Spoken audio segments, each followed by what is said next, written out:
This quiet dork is secretly a goated getaway driver, but when things go wrong and the bad guys want to clap his girl, he has to fight for his life. So this red car arrives in front of a bank, and we now see the faces of guys in the car one by one. All of the passengers look like thieves. The lady looks like she can steal my heart, so that counts too. But the driver just looks like a baby.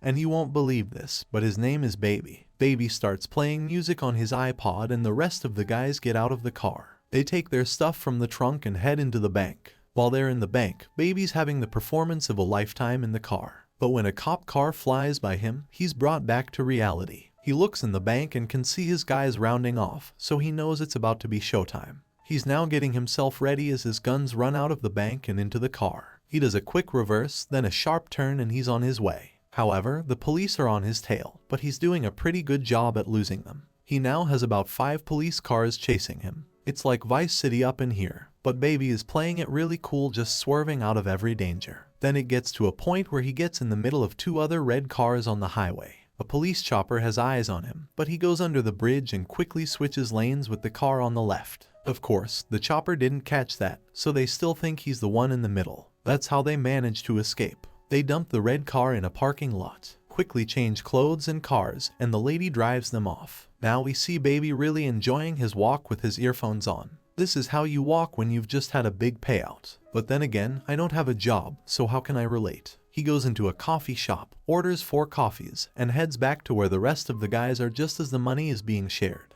Doc is sharing the money while Griff asks if Baby is retarded. Rude. Doc says, the R word means slow. Was he slow? I mean, that needs no reply. Doc says he's a good kid, but a devil behind the wheel. Griff doesn't let it rest though. He's still on Baby's ass. It sounds wrong. Now the guys leave. Doc and Baby head to Doc's car. Doc takes just a wad of notes out of all the bands there and hands it to Baby. He says just one more job and Baby is done. You'll understand better soon. Now Baby's home. He takes the wad of cash and puts it in an underground compartment in the living room where there are more wads of cash. His foster father Joe, whose death, is sitting there watching, and Baby asks him if he's hungry. He says always. Me too, Joe. Me too. Baby now goes to make him breakfast, and just then, Joe sees his son on the news as a robbery suspect. So when Baby brings the food, he asks him where he got the money from. Baby just says it's from work, and he promises he'll do just one more job and he's done. Joe tells Baby he doesn't belong in that world. I know, right. Later at night, Baby is bored, so he decides to make music from a conversation he recorded earlier. He uses the part where Doc said, the R word means slow. Was he slow? He does a pretty good job and he's proud of himself. So he sits back, listens to what he has done, then puts the tape in a bag where there are hundreds of other similar tapes. At least he knows what his next career is. He picks one of the tapes titled Mom, and it takes him back to the car crash which took the lives of both his parents. He decides against picking up the tape. He instead picks up his old iPod, looks at it for a bit, then picks up his phone and heads out. He's now sitting in a restaurant, Bo's Diner, when this lady who works there, Deborah, comes in singing a song with the lyrics, "Be a BY baby." He quickly records that part as he stares at her. He stares so much that he doesn't even notice her walking back towards him. She comes and asks him what he wants. She's really friendly. Too friendly. You might think she's flirting with you if you're not careful. While they're talking, the burner vibrates. She asks him what he does and he says he's a driver. She then says she's somehow jealous. That sometimes all she wants to do is head west on 20 in a car she can't afford with a plan she doesn't have. Just her music, and the road. Baby says he'd like that too. The cook now clears his throat loudly to break that off. Baby tells her she's so beautiful just before she leaves. This is love at first sight. Cannot relate. She's humming that same song as she's leaving. Baby asks her what that song is. Next thing we see, he's buying the record, then dancing to it at the house in front of his dad. Joe has not even seen the girl, but seeing how she makes Baby feel, he says he approves of her. But Doc breaks up the fun. There's a new job. Baby meets Doc at the new location, and he's introduced to the new crew. That's Eddie No Nos, JD, and then Bats. The guys are asking why Baby's always listening to music, and Doc tells him he has tinnitus from an accident he had when he was a kid. That means his ear's always ringing. Bats then goes over to Doc and asks him about Baby. Doc tells him Baby has been driving since he could see over the dashboard. He tells him some of the amazing stuff the boy has done, including stealing his own Mercedes. Now that's why Baby owes Doc. The next day we see the crew in the car. They arrive at the target location and somewhere by the corner a man has his eyes on them. You can tell he's a little suspicious. Anyway, JD tosses the mask to Bats and Eddie while Baby starts his song. They go do their thing and get back in the truck. Easy peasy. But just as Baby starts driving off, that man who was suspicious tries to stop them. He runs his car to theirs and even shoots at them. He's probably ex-military because these revolvers and Glocks he's bringing out are some heavy stuff. But what he doesn't know is that this is Baby he's dealing with. Of course he gets away. It's not easy, but it's Baby. They're on the highway now and they find out that the military guy is still on their tail. He tries to shoot him, but Baby stops him by swerving off. The guy tries to do what Baby just did, but he quickly finds out that he doesn't have the sauce like Baby. He crashes so bad. Baby keeps driving and they get in traffic. So they all come down and go to steal the car at the front of the traffic. Bats doesn't care that the woman has a baby in there. He still commandeers the car. The light now turns green and they drive off. While they're in the car, JD mentions that he left his shotgun behind. They get to a parking lot, switch cars, and split up. In no time, they arrive at the rendezvous location, and Baby goes to get the coffee. He's not as jovial as the last time. He comes back to find out that JD has been made to go missing permanently. Next up, Baby and Doc take the bags to the car. Doc gives him a wad of cash and tells him he's all paid up now, but he has one last job to do, and that is to sunset the ride where JD's body is in. We quickly cut to the ride being squeezed and crushed and all that is taking Baby back to his younger days. When he saw his mom performing, when she got him his first iPod, when he saw her being beaten up by his dad, and then the accident brings him back to the president. Wholesome. He just plays a song on his iPod, dumps his gloves, the burner, and leaves. He heads back to Bo's diner and who's the first person he sees? Deborah. Deborah's colleague tells her she thinks Baby's mom used to work here. Deborah goes by his table and drops the coffee and starts a conversation with him. They talk about music basically, and boy can Debbie sing. She takes his recorder and sings into it. There's real chemistry between these two. Deborah just straight up asks her if his mom used to work here and he says sometimes, but she was also a singer. She then asks what she does now and he just says nothing. They say a few more irrelevant things and then they leave. Off to the laundromat. She links the song he played for her and they get talking. He tells her about his tinnitus and how he got it from an accident which took his parents' lives. She has a sad story too. Her mom is also late and she looked after her for a while before she died. Anyway, they set up a proper date and now we see Baby at home super happy. He tells Joe a little about Deborah. Then he drops the wand of cash from Doc and tells Joe he's done for real now. Joe now tells him to go get a job as a pizza delivery guy. Cause wouldn't it be great to bring joy to people when he drives? Baby agrees and goes to get the job. The first customer he delivers to is surprised at how fast the pizza came. Well, let me introduce you to the Baby driver. He goes home, counts his money, and Joe makes a reference to Deborah not putting her life in danger. Next thing we see is Baby and Debbie on a date. You can tell they're having a good time until the waiter comes and tells them someone already took care of the bill. Who did? Doc. So Baby goes to Doc, and you guessed it, he wants him for another job. Baby first says no, but Doc tells him he'd break his legs and kill everyone he loves if he refuses. No chill. So Baby has no other option, but that changes his entire mood. And Deborah notices on the drive back home. She tries to get him to talk, but he can't really tell her what's going on, can he? But if the lips can't talk, there's surely one other thing they can always do. Anyway, they make plans for tomorrow. Next day, Doc comes to pick him up and they drive to the post office. The job is happening tomorrow, but he needs Baby to go in there today to get information about the place. The number of customers, employees, security cameras, if the security guard is armed, you know, all that stuff. Doc tells him to go in with his nephew, Sam, because it's less suspicious. But the little boy is important for more than just erasing suspicion. While Baby is still struggling with taking note of everything, Sam gives him all the information that's required. So Baby just gets some stamps and goes. They head back to the car and he relays the information to Doc, after which he takes Baby back home. Baby heads upstairs and calls Deborah. He has to see Doc tonight so their plans are cancelled. She says she thought he stopped driving and he said he thought he did too. This is not what he wants. She then asks him what he wants and he says, I want to head west on 20 in a car we can't afford, with a plan we don't have. Keep driving and never stop. He asks her if she's in. She says she is. So he says, see you soon, and hangs up.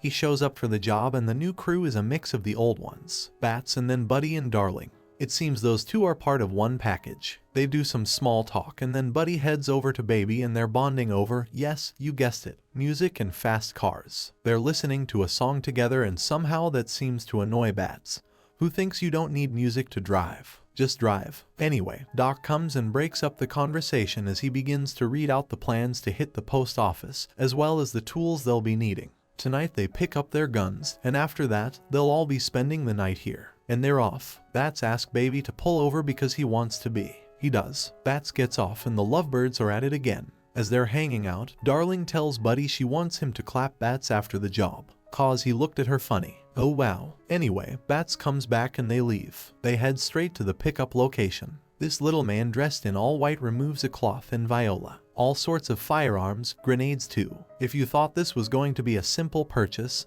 think again. Because things very soon light up. Bats takes the first shot and soon turns into a full-blown shootout. Baby very nearly gets clapped but Bats comes and saves him. They finish off the other guys but Darling gets a bullet to the hand. Darling and Buddy are yelling at Bats now. But he explains that he starts shooting because he noticed APD written on one of the boxes and clocked that the guys were cops. While they're still yelling at each other, one of the guys stands up and tries to drive off, but Bats, Buddy and Darling stop him in his tracks. They head off in a different car from the one they came in. Bats throws a grenade in the car that guy just tried to escape in and they hit the highway. As Baby's driving, Bats tells him to stop at Bo's diner cause he's hungry. Baby says no. Bats can't fathom being told no, so he yells and Baby stops the car. Baby says he doesn't want to go in there and we all know why, but he can't tell Bats the real reason, so he says it's because the place sucks. But Bats knows it's more than that, so he insists they all go in. Deborah is on duty. Baby has a straight face and Deborah already knows something's off. The mean-looking men behind him don't help matters at all. They get a seat and Deborah comes to get their orders. Deborah and Baby exchange looks and she leaves. Bats seems to have Buddy all figured out. He tells him he can tell he used to be a stockbroker and then got caught crazy in debt, which drove him into the world of crime. It seems he's right, because see that look on Buddy's face. Darling calms Buddy down and tells Bats that he thinks he knows them, but he actually doesn't. He tells him he doesn't want to see Buddy mad. She says, when he sees red, you won't see nothing but black. Kind of a banger line. Bats just claps sarcastically in response to that. Just then, Deborah comes with the drinks, and as she leaves, Bats asks Baby if he knows her. He denies her like Peter did Jesus, and Bats takes out his gun to go clap her. Baby holds it. Bats says, okay, tells him to tip the nice lady, then leaves. Buddy and Darling follow. I thought this guy said he was hungry. Baby goes to tip Deborah and he slides in a napkin. She opens it and it says road trip to Am. Oh, he blunts the ditch Doc now. This won't end well. Anyway, the crew heads back to base, and the first thing Doc says is that he didn't hear the word bananas. Normally when a deal is done with his clients, they call him, say the word bananas, and hang up. But he didn't hear bananas tonight, so he's going bananas. Bazinga. Bats says his clients were cops. Doc says he knows. They were his cops, so Bats lies that they fired first and Buddy covers up for him. But that's not enough for Doc. He calls off the job and tells him to get out of town. But Bats says he's not running. He says they should drive into the storm. Doc then asks who's going to fence the money orders since he shot the fence. Bats says Buddy has a guy. Buddy says yes he does, but Doc wants to hear from Baby. He says it's his call. Baby's vote is yes. He walks off. Buddy looks at him suspiciously. Baby is now replaying the just concluded conversation on his recorder. Then he starts picturing himself with Deborah. He snaps back to reality at about a minute to 2 a.m. and now he tries to sneak out. But not so fast, of course. He finds Buddy standing waiting for him, but he asks him where he's going. Baby says coffee. Not a smart answer, but he is now telling Baby that if he's just in this for the buzz, if driving is just an escape for him, then he better leave and not come back. Sounds like a brilliant suggestion. Thanks, boss. But here comes Bats to ruin everything. He's with Baby's little recorder and he's asking him why he was recording them. He has a revolver pointed to his face now, and he's asking him if he's a cop. Baby, who has already seen how Bats treats cops, is shaking now. He explains that he only records stuff because he likes to make music out of them. They ask him to play one of his recordings then, but he tells them they're all at home, so they knock him out cold and go get all of his recordings. By the time he wakes up, he's in front of the entire crew and his tapes are thrown out on the table. Doc is asking Baby to explain, but the only thing on his mind is Joe. He asks what they did to him, and Bats just comes out on Joe's wheelchair. That's not a good sign. Now he puts in a tape, and it's the "Was he slow" one. Darling likes it. Doc then picks out the one named Deborah, and Darling figures that's the girl from the diner. Bats now asks why he said he didn't know her, and Buddy asks if he has been talking about them to Deborah. Trouble, Doc is fed up.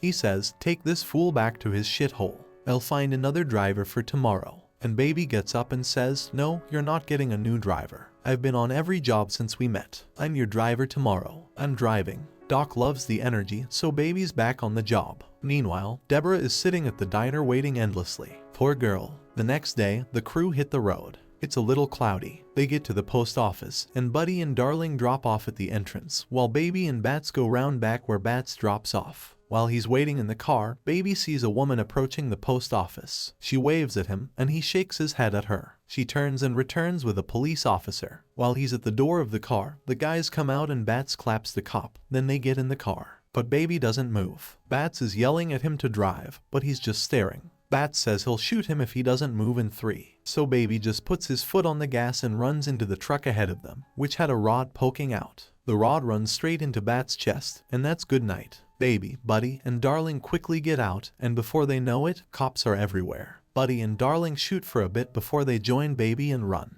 The cops are chasing. Apparently Baby is not just fast behind the wheels, he's also really fast on his feet. Look how much ground he's covering. He runs into a mall, gets a change of clothes, and tries to walk off like normal. But that doesn't do him much good as the cops still spot him and continue chasing. He's running like he stole something. Oh wait, he did steal something. Or at least he helped other people steal something. He gets out of the parking lot and then I just break into a car. Okay, this is where you have really lost him. You should have never let him get in a vehicle. But wait a minute, this is not exactly superhero mode as Baby crashes into a truck before he even gets out of the parking lot. Guess who's in the truck? Darling and Buddy. They get out of the truck and try to get into Baby's car, but the cops are already well positioned for a shootout. They clap Darling, and that brings out the beast in Buddy. He's shooting at everyone now, including Baby. Baby tries to drive off, but that doesn't work. So he takes the bag of money, which Darling dropped in the car, and runs off. He tries to pick his iPod, but Buddy shoots the poor thing.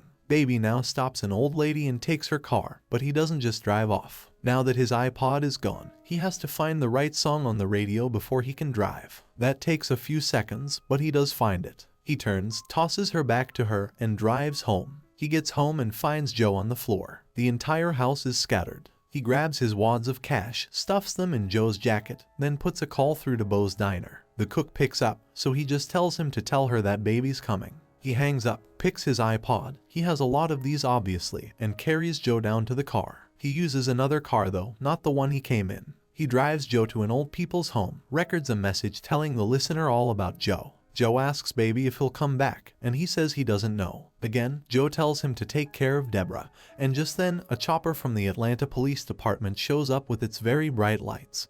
But Baby disappears right in time. We now see him arriving at Bo's diner. Baby's here for his baby, but Buddy is here for him. Just then, the faces of Darling and Bats are shown on the TV as the robbers who are confirmed dead. But he says a few things about Darling, and then picks up his pistol and points it at Deborah. He asks Baby if he loves her, and he says yes, but he says that's too bad. A cop car arrives outside, but the cops just want to use the bathroom. Buddy motions the Baby to come sit beside him. He takes one of his buds and vibes to the song Baby is listening to, but only for a few moments. He takes off the earphones and tells Baby the song is over, but he'll still have to face the music. Okay, that's a good line. After he says that, Deborah's colleague comes out and asks how they're doing. As Buddy turns to reply, Baby shoots him in the chest, pandemonium everywhere. Baby grabs Deborah and escapes to the back door, while the cop in the car runs into the restaurant. Baby tells Deborah he has to go, but Deborah says she's coming with him, so they disappear together. Meanwhile, Buddy is not going down alone. He takes the cop with him. Baby goes to a payphone, calls Doc, tells him he needs his help, but Doc just hangs up. Deborah says they need to leave, but Baby says he just needs one thing first. Then it would be just them, music, and the road.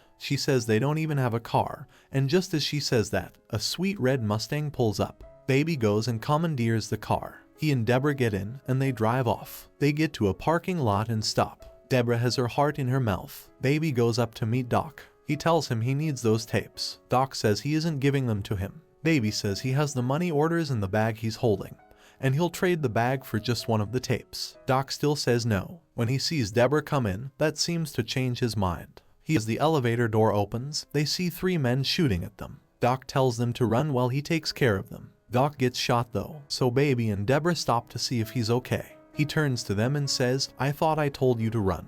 The cop car now arrives and Doc tells them to leave. He'll deal with the cops. But that's not the cops, it's Buddy. This guy has really survived everything. Doc starts shooting at him. Buddy easily runs him over. He slams into another car, then reverses and completely crushes Dog's body. Baby quickly uses that opportunity to pick a car key from the floor. He then takes the gun from his pocket and points it at Buddy, who's revving his car. He shoots, but doesn't really get Buddy, so he jumps in the car and then over it, as Buddy slams into the wall. Baby and Deborah now get into a car, and both cars are now doing a head-to-head race. Baby is reversing while Buddy is going forward facing him. Baby manages to get Buddy to slam into another car, then he takes off his seatbelt and tells Deborah, "We're getting out. We have to end this." By the time Buddy has gotten himself back, Baby and Deborah have left the car. Then, he's driving around calling out for Baby. Then he sees Deborah standing alone and she just says, "Now." Out of nowhere, Baby shows up in a truck and drives into Buddy's car, pushing it over the railing. But Buddy gets out just in time, still doesn't die. Baby comes out of the car and looks at the cop car burning downstairs. Then from nowhere, Buddy comes out and tells him he did good but he took away something that he loves, so he has to do the same. Of course you know what that means. But before taking Deborah, Buddy decides to take out Baby's hearing first. He shoots so close to Baby's ears and Baby is holding his ears and writhing in pain on the floor. But before, she grabs a rod from the cart and starts hitting him with it. That's enough distraction for Baby to pick a revolver and clap Buddy with it. He shoots at him and Buddy finally dies. He falls and lands right on the burning cart, and the thing just explodes. Next thing we see, it's morning and Deborah is driving with Baby in the front seat. He's only just waking up. Deborah is playing with his mom's tape, and it seems like it's going to be happily ever after. But they get to a bridge which is blocked by cops. Deborah tries to do a quick reverse, but Baby hits the brakes. He tells her she doesn't belong in this world, takes out the key, and goes out with his hands in the air. The cops come and take him in. Next, we see him being transported to jail and we hear Deborah talking about him in court. After her, we see the old lady whose car he stole but returned her purse. Then the other lady who he signaled not to go in. Then finally Joe. My law knowledge is not so good, but I think they're all acting as character witnesses. Anyway, the judge sentences him to 25 years in prison, subject to parole hearing after 5 years served. So I guess it's not that bad. We see Baby receiving a letter from Deborah in prison. It's pictures and some really sweet words. She says she can't wait for the day when it's just the two of them, music and the road. Fast forward a bit and it seems his dream is finally coming true.